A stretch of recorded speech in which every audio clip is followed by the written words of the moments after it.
Hello everyone, সবাই কেমন আছো? আশা করি সবাই ভালো আছো, আর আমিও খুব ভালো আছি। এই এতদিন পর আজকে যাচ্ছি হচ্ছে কাঁচরাপাড়াতে কেনাকাটা করতে। দেখি কি কি কেনা যায়। আর আজকে তো শনিবার, জানি না কিরকম কেনাকাটা করতে পারবো, ভিড় কেমন থাকবে। তাই এখন প্রায় কটা বাজে, এখন বাজে হচ্ছে 11:30 বাজে। এই দেখো দেখো 11:30 বাজে, রেডি হয়ে গেছি, এই এখন বেরোবো। কোথায় যাবে? কোথায় যাবে তুমি বলো? এদিকে তাকাও। কোথায় যাবে? ঘুরতে যাবে? আচ্ছা, তোমাদের দাদার হেলমেটটা নিয়ে যাই, এখনই বেরিয়ে যাব। কিরে, কি হয়েছে? বাবা এক্ষুনি আসবে। গাড়িটা এইভাবে ধরে না বাবা, গাড়িটা পড়ে যাবে। এই তাকা। ওই কিরে,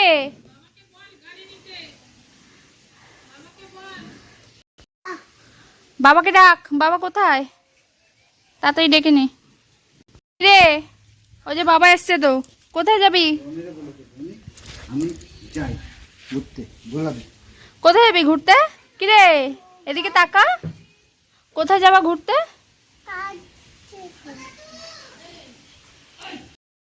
বাড়ি থেকে বেরিয়েছি প্রায় 10 মিনিটের মতো হতে চললো। এই দেখো এখন কাঁচরাপাড়ায় প্রবেশ করছি। এই যে কাঁচরাপাড়া পৌরসভা লেখা আছে। আমাদের বাড়িটা হচ্ছে এপারে আর কাঁচরাপাড়াটা হচ্ছে ওপারে। আমরা যেহেতু গয়েশপুরে থাকি, ওখান থেকে কাঁচরাপাড়া বলো কল্যাণী বলো বেশি দূর না, একদমই কাছে। আমাদের গয়েশপুর থেকে কাঁচরাপাড়া কল্যাণীর অটো সবসময় অ্যাভেলেবেল থাকে।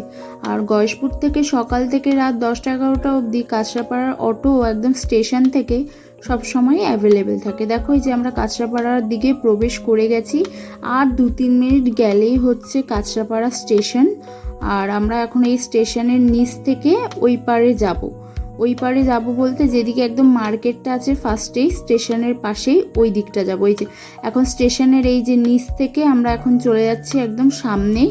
আর সামনেই প্রথমে যাব হচ্ছে বিবেকানন্দ হকার্স মার্কেটটা, যেহেতু সামনে পড়বে তাই এই যে তোমাদের দাদা এখন এখানে বাইক রাখছে গ্যারেজের মধ্যে। আর এখান থেকেই এখন গ্যারেজের মধ্যে বাইকটা রেখে তারপর এই পাশ থেকেই বেরিয়ে যাব। তোমাদের দাদা বলল যে ওই যে বিবেকানন্দ যে হকার্স মার্কেটটা আছে এখান থেকেই বেরিয়ে যেতে শর্টকাটে তাড়াতাড়ি হয়ে যাবে। যাব হচ্ছে যে মেন রোডটা যেখানে এক্সপ্রেস বাজার, স্টাইল বাজার আছে সেখানেই যাব। আর এদিকে দেখো যে বিবেকানন্দ হকার্স মার্কেটে বিভিন্ন রকমের জিনিসপত্র, দোকান, সব কিছু এখানে পাওয়া যায়। আর তোমরা চাইলেও এখান থেকেও কেনাকাটা করতে পারো, কিন্তু এইটুকু বলবো একটু বার্গেনিং করেই কেনাকাটা করো, কারণ এখানে প্রচণ্ড জিনিসপত্রের দামটা একটু বেশিই বলে, কিন্তু পরে ঠিক বার্গেনিং করে নিলে ঠিক দামটা সঠিক চলে আসে। আর এই যে এখন চলে এসেছি মেন রোডটা, যে স্টাইল বাজার, এক্সপ্রেস বাজারে, এই রোডটাতে এখন চলে এসেছি। আজকে যেহেতু ছুটির দিন ছিল তার জন্যই সকাল সকাল আসা, না হলে তো বিকেলবেলাই আসতাম। আর একটু ভিড়টা কম আছে বলবো না, তুলনামূলক একটু কম আছে, কারণ দিনের বেলা যেহেতু এখন 11:15 মতো বাজে, তাই একটু ভিড়টা কমই আছে। কিন্তু বেলা বাড়ার সাথে সাথে ভিড়টা আরও বেশি বেড়ে যাবে। এর জন্যই একটু তাড়াতাড়ি করেই দিনের বেলা চলে আসলাম কেনাকাটা করতে, যাতে একটু বেছে নিজের মতো করে যাতে নিতে পারি পছন্দ করে। আর যদি থাকে সঙ্গে বাচ্চা তাহলে তো বুঝতেই পারছো যে কি হয় কেনাকাটা করার সময়। তাই আমরা ঠিক করেছি যে দিনের বেলায় আসবো, তাই দিনের বেলাতেই চলে এসেছি। আর আজকে সেরকম মানে শাড়ি কিছু দেখবো না, শাড়ি যা নেওয়া হয়ে গেছে, ব্লাউজ পিসও বানাতে দিয়ে দিয়েছি। আজকে যা নেবো কুর্তিই নিতে এসছি, আর আমি কুর্তিরই কালেকশানের এখানে এসছি, কয়েকটা কুর্তিই দেখব, এর জন্যই আমি এখানে এসছি। ফাঁকার মধ্যেই আজকে বেছে নিজের পছন্দ মতো নিয়ে নিচ্ছি।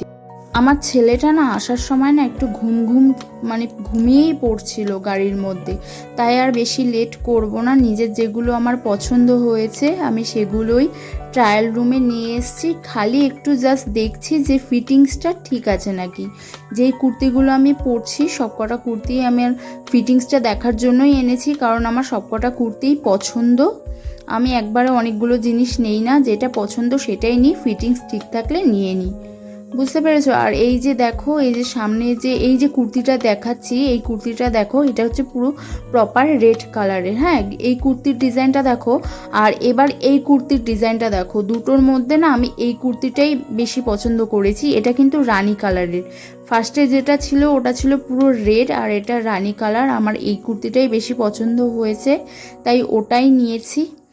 আর এইদিকে দেখো, এই যে বাবান তো খুবই জ্বালাচ্ছে। আর এই দেখো এখন কিডস সেকশানে একটু এসছি বাবানের জন্য কিছু কেনাকাটা করতে, কিন্তু সেরকম ওর জন্য না পছন্দ হলো না, আর ওর মাপেরও সেরকম কিছু একটা ভালো পেলাম না। তাই ভাবলাম যে অন্য কোথাও যাব, কিন্তু ছেলেটা একটু ঝিমিয়ে পড়ছে, দুপুরের দিক হয়ে যাচ্ছে তো, প্রায় 1-1:30 বাজতে চললো। তাই ভাবছি, তোমাদের দাদা বললো কি যে চলো বাড়িতে চলে যাই।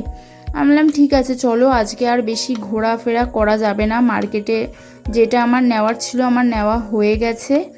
আর এখনও তো সময় আছে, কিছুদিন পরে আবার এসে কেনাকাটা করব, ওটাই ভেবে তাড়াতাড়ি চলে গেছি। আর এই দেখো এখান থেকে ছেলের জন্য একটা চশমা নিচ্ছে, তোমাদের দাদা নেয়নি, অ্যাকচুয়ালি ছেলের জন্য নিয়েছে। কিন্তু ওর মেন কথা হচ্ছে ও চশমা একদমই পছন্দ করে না, ও চশমা পরবেই না।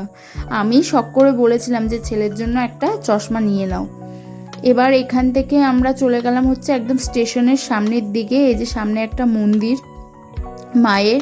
আর এখান থেকে চলে এসেছি হচ্ছে লস্যি খেতে। আর লস্যি আমরা নিয়েছি হচ্ছে একদম প্লেন লস্যি, কারণ ছেলেটা অ্যাকচুয়ালি যদি বাদাম লস্যি বা অন্য কিছু নিতাম তাহলে তো বাদাম থাকতো, কিন্তু ছেলেটা না খেত না, মুখে পড়লেই ফেলে দিত।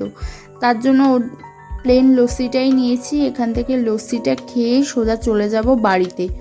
ভেবেছিলাম যে কেনাকাটা করে দুপুরে এখানে খাওয়া দাওয়া করে কোনো রেস্টুরেন্টে তারপর বাড়ি যাব, কিন্তু সেটা আর হলো না, ছেলেটা ঘুমিয়ে পড়ছিল। আর এই দেখো বাড়িতে এসেছি, ছেলেটাকে চশমাটা পরিয়েছি, ও তো পরবেই না। আর এদিকে যেই কুর্তিগুলো কিনেছিলাম অবশ্যই তোমরা কমেন্টে জানিও যে কেমন হয়েছে। আর যারা আমার ইউটিউব চ্যানেলটি এখনও সাবস্ক্রাইব করোনি তাড়াতাড়ি করে দিও, আর ফেসবুকে যারা দেখছো অবশ্যই ফেসবুক পেজটি ফলো করে দিও। সবাই ভালো থেকো।